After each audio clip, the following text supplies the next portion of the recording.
Thank you very much for the introduction. 소개해 주셔서 감사합니다. Ladies and gentlemen, 내외 기빈 여러분, 안녕하십니까?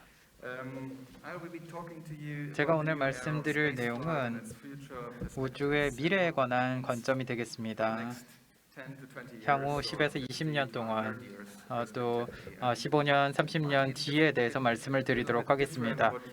아마 여러분들께서 기대하시는 것과는 조금 다른 발표가 될 수도 있겠습니다. 첫 번째로 잠시 과거를 살펴보도록 하겠습니다. 닐 암스트롱이 발에 처음으로 발을 디뎠을 때 큰 약속이 있었습니다. 인류가 우주를 정복할 수 있다라는 약속이었습니다. 50년이 지나고 나서 많은 비용이 들었지만 오직 6명의 사람들만이 국제 우주 정거장에 머물게 되었습니다. 6,000명이 아니라 6명입니다. 피터 틸은 이렇게 이야기를 했습니다. 우리가 나는 차량을 원했지만 우리는 6명의 우주인들만 만들게 되었다고 이야기를 하였습니다. 그렇지만 변화는 여전히 나타나고 있습니다. 지난 10년 동안 새로운 로켓들이 발사되고 큰 위성들이 나타난 것을 볼 수가 있었습니다. 그리고 우주에 식물도 나타나고 있습니다. 실질적인 우주 여행의 보상이 우리가 도달할 수 있는 거리에 있는 것 같습니다.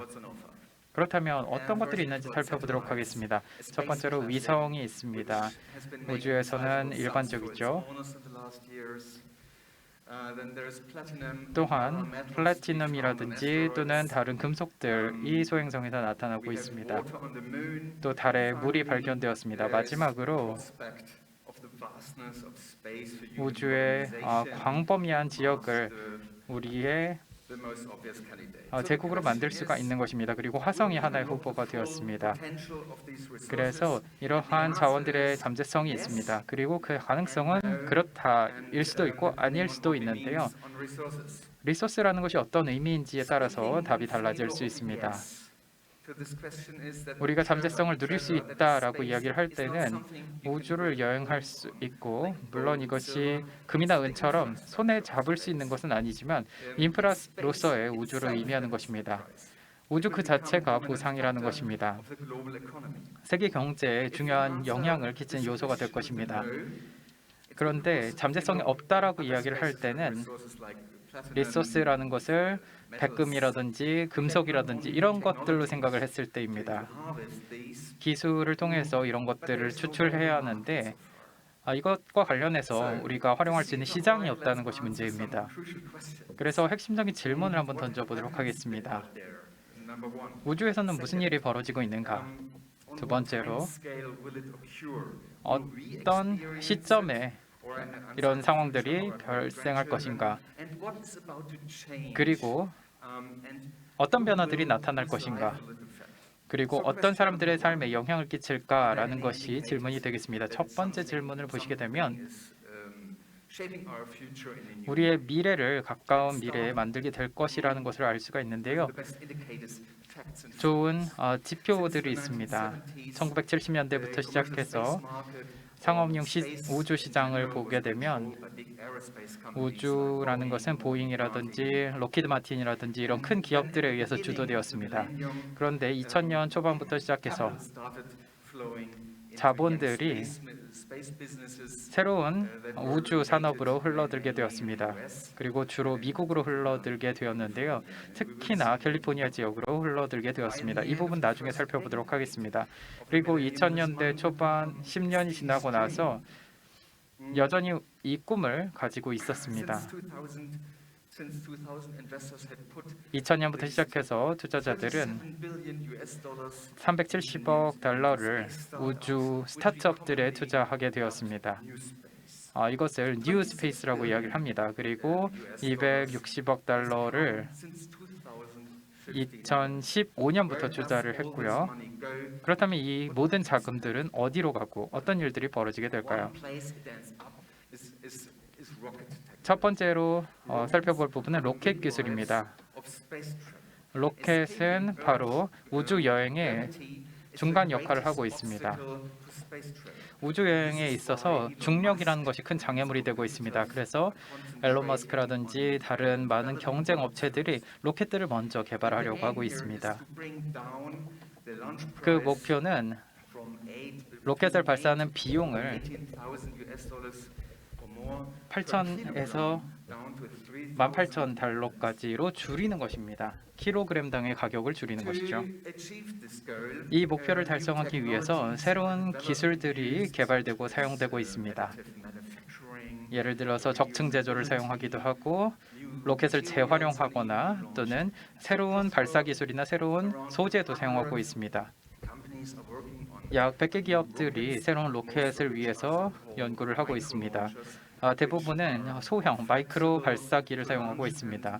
유연하게 발사를 할 수 있고 또한 쉽게 구축을 할 수가 있습니다.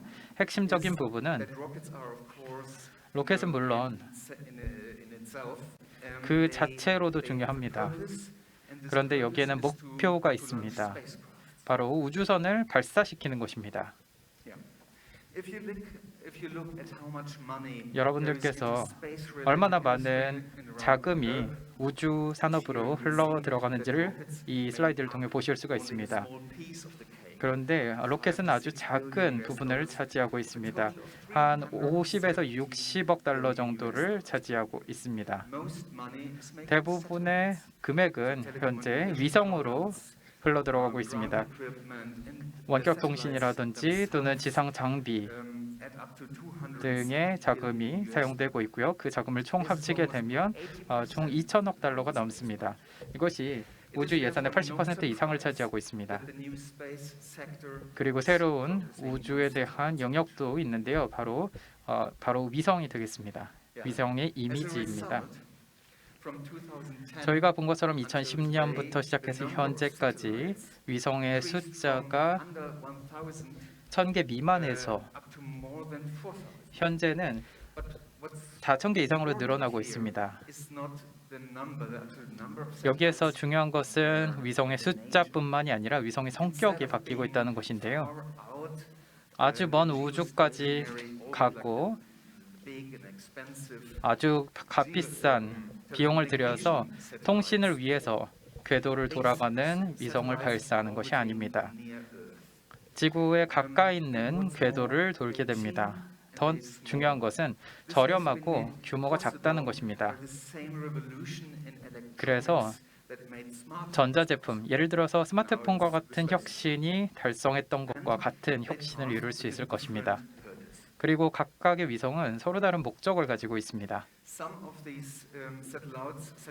이런 위성 가운데서 새로운 위성 한 400개 정도가 지구를 관측하는 역할을 하고 있습니다. 그래서 이 관측을 하는 위성들이 오래된 아이디어입니다. 수십 년 정도 되었는데요. 그렇지만 새로운 것은 이 위성이 거대한 무리를 이루고 있다는 것입니다. 그리고 동일한 지점에서 매일 관찰을 한다는 것입니다.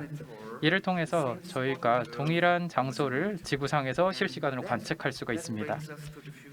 이것이 미래라고 생각합니다.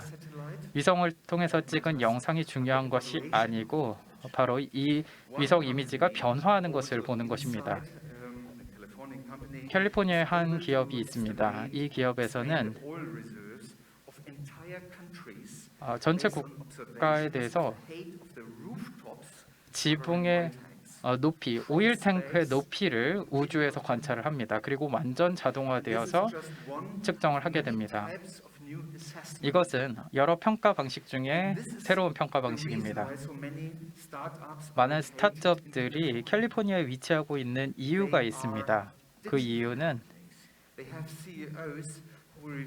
CEO들을 보게 되면 디지털 기업이고요. 디지털 인터넷 기업의 성격을 띠고 있다는 것을 알 수가 있습니다.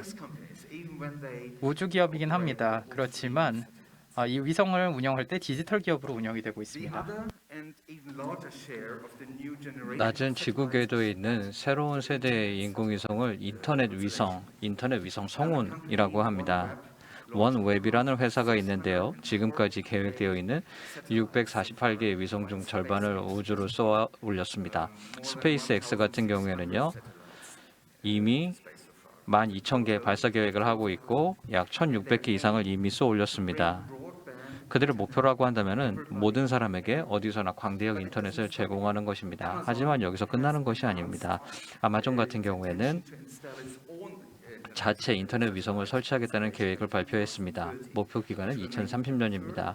이렇게 하면 미국계 기업으로서는 세 번째로 위성 성단을 구축하게 될 겁니다. 이것이 가장 중요한 질문이 바로 이건데요. 과연 어떤 사람들의 삶을 어떻게 바꾸게 될까요? 낮은 운송 비용이 있다라고 했을 경우에는요, 우주 사업의 경제성을 크게 변화시킬 수 있습니다. 일상적인 기업이 우주에서 위성을 운용하는 것을 가능하게 할 것이고요.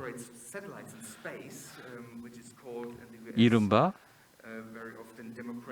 우주의 민주화가 가능해질 수 있습니다. 그리고 새로운 비즈니스 모델이 나와서 과거에는 존재하지 않았던 새로운 비즈니스 모델도 존재할 수가 있습니다. 하지만 여기서 진짜 중요한 점은 지구라는 행성의 표면에서 진행 중인 여러 가지 꾸준한 정보 제공을 위한 노력, 그리고 유비퀴터스한 인터넷 연결이 결합된다라고 했을 경우에는 지구의 모든 사람들에게 어떤 결과가 나타날까요? 글쎄요, 제가 생각하기에는 스마트 팩토리 그리고 사물 인터넷이 마침내 현실이 될 것이라고 봅니다. 일부 예측에 따르면요, 2030년까지 지구상에 있는 모든 것들이 새롭게 연결될 거고 아마 500여 개 이상의 사물이 연결될 겁니다. 그렇기 때문에 궁극의 인터넷이 만들어질 수 있는 겁니다. 하지만 데이터를 제공을 하고 사물을 연결한다라고 해서 모든 것이 해결되는 것은 아닙니다.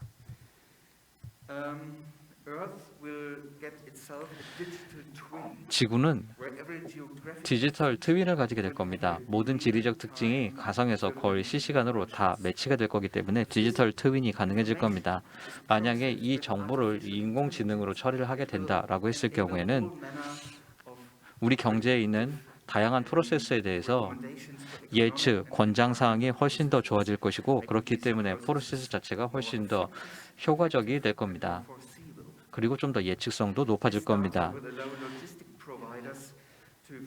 그렇게 되면은 물류를 제공하는 업체들 같은 경우에는 최적의 경로를 제공할 수 있고 자연재해 피해를 완화할 수 있고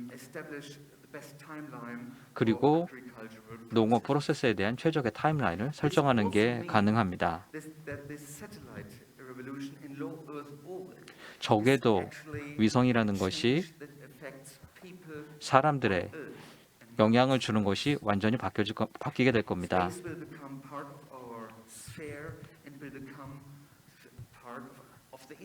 우주가 인터넷의 일부, 우리의 영역의 우리의 일부가 될 겁니다.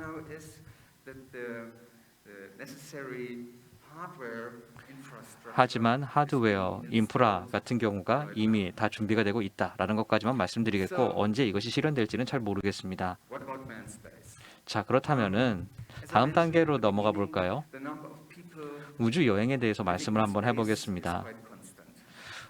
유인 우주 탐사 이런 부분에 대해서 사람들이 많이 이야기를 하고 있습니다.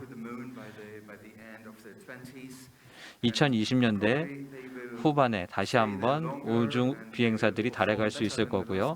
그리고 달에서 더 오래 머물고 지난번보다 더 나은 업무를 수행을 할 수 있을 것 같습니다. 하지만 아직까지 달의 빌리지를 만드는 것은 수백 명 단위로 만들기 위해서는 수십 년은 더 노력해야 될 것 같습니다. 그 이유가 무엇인지에 대해서 한번 살펴보겠습니다.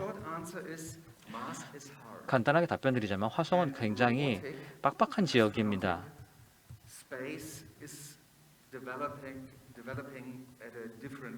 그리고 로봇이 만들어지는 게 각각 다른 방식으로 만들어지고 있습니다.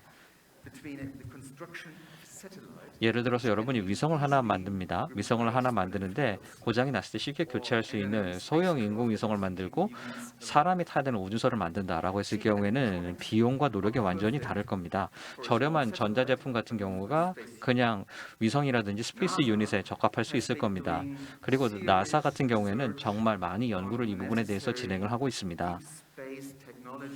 딥 스페이스 기술이라는 것을 수십 년 동안 연구해왔다는 거 잘 알고 계실 겁니다. 그리고 나사 같은 경우에는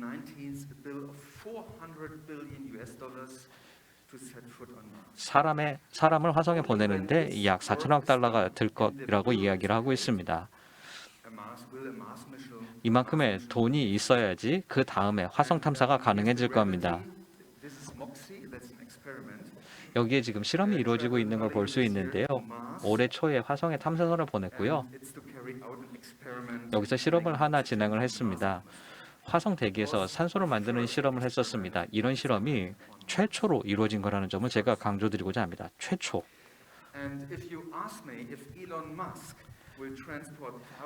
일론 머스크가 수천 명의 사람들을 데리고 화성으로 갈 거다. 스타쉽을 가지고 수천 명의 사람들을 화성으로 데려가서 잘 살 수 있을 거냐라고 질문을 하실 수도 있을 텐데요.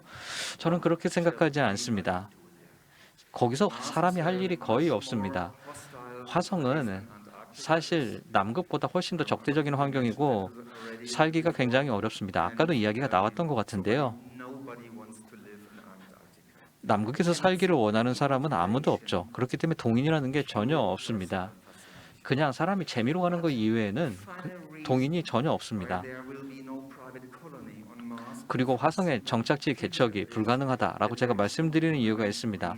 경제적인 이유가 거의 없기 때문입니다. 우주 탐사 그리고 달을 넘어서 우주 탐사를 한다라는 것 과학적으로 굉장히 좋고 그리고 정부에서 향후 50년 동안 돈을 지원해 준다면 가능할 거라고 생각을 합니다. 뭐 실망을 드리려고 하는 말씀은 아닙니다만 현실이 그렇다는 뜻이고요. 이런 이유 때문에 우주 채굴, 우주 광업에 들어갈 자금이 거의 없습니다. 우주에 있는 소행성에 있는 철광석이 물론 있긴 있습니다. 금속이 있습니다. 그리고 물 같은 경우도 상당히 소중하다라는 걸 알고 있습니다. 하지만 경제적으로 살펴봤을 때 이런 노력을 하는 게 그렇게 효과적이지는 않다라는 겁니다. 그리고 금속에 대한 물에 대한 수요가 우주에서 거의 없고 앞으로 수십 년 동안 그런 수요는 없을 겁니다. 그러면 우주 여행은 어떨까요? 리처드 브랜슨이나 제프 베조스 같은 경우에는 이미 우주 여행을 다녀왔습니다. 향후 10년 동안 100명, 1000명 정도 더 갈 수 있을 거라고 생각을 합니다. 우주에 여행 가는 거 물론 매력적인 경험이라고 할 수 있습니다. 하지만 지구에 거의 살아가는 사람들이 100억 명 정도 됩니다. 그리고 우주 관광을 하려면은요. 사실 여기에 돈이 정말 많이 들어갑니다. 수십만 달러씩 돈을 들여야 되거든요. 그냥 수백만 명 중에 한 명 정도 운 좋은 사람이나 갈 수 있죠. 아까 말씀드렸던 것처럼 궤도 비행을 1분 정도 했다라고 해가지고 우리가 우주의 비밀을 파헤쳤다, 뭐 우주에 대해서 잘 알고 있다 그렇게 할 수 있을까요? 저는 그렇게 생각하지도 않습니다.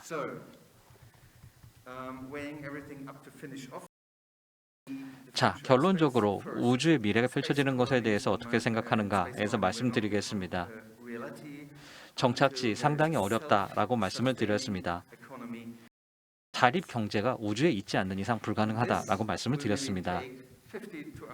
그렇게 되면 50년에서 100년 정도는 시간이 걸릴 것 같습니다. 우리 세대에는 불가능하다라는 뜻이고 우리 아들 세대 아니면 세대에나 가능할 것 같습니다. 하지만 저희가 현재 경험하고 있는 것은 위성 혁명이라는 것이 확실하게 일어나고 있고 그리고 아주 값싼 우주 운송이 가능하다라는 겁니다. 따라서 지구 궤도에서 지금 상업 기업들이 많이 들어갈 수 있을 것 같습니다. space-induced great reset propelling mankind onto a new level. 예를 들어서 우주 때문에 그레이트 리셋이 가능할 거냐 이렇게 질문을 하신다라고 하면은요. Too big a claim. 사실 좀 너무 큰 질문인 것 같기는 합니다. Certainly gains economic significance. 우주가 경제적으로 중요성이 향후 20년 동안 높아질 거라고 생각을 합니다. As a single aspect 그렇기 때문에 of future life. 우주를 우리 일상의 단 일부분으로 볼 것이 아니라 매우 중요한 일부로 간주할 필요가 있다라고 생각을 합니다. 경청해 주셔서 대단히 감사합니다. Thank you very much for your insightful and meaningful presentation. Thank you so 네, much.